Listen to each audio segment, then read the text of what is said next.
Vous savez que ces sénateurs et parlementaires sont des représentants du peuple.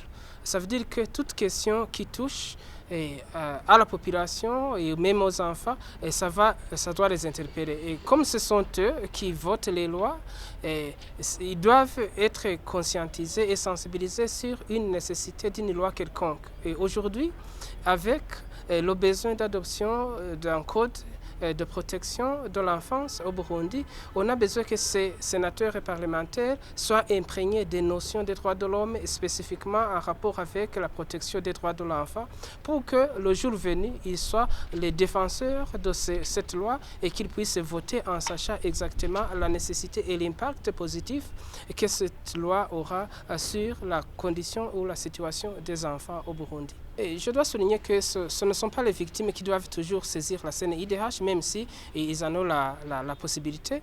Mais il y a des gens qui voient qu'il y a des victimes ou qui viennent pour saisir la CNIDH. Donc chaque fois que nous avons des allégations de violation des droits de l'homme et des violations des droits de l'enfant en particulier, nous devons jouer notre rôle consultatif auprès des institutions étatiques pour alerter les décideurs. Et aujourd'hui, on a profité de l'occasion pour rassembler ces membres des deux commissions parlementaires et sénateurs pour qu'ils puissent savoir le besoin d'avoir un code de protection de l'enfance, mais aussi avoir un code unique pour qu'on puisse rendre les choses faciles pour les praticiens du droit.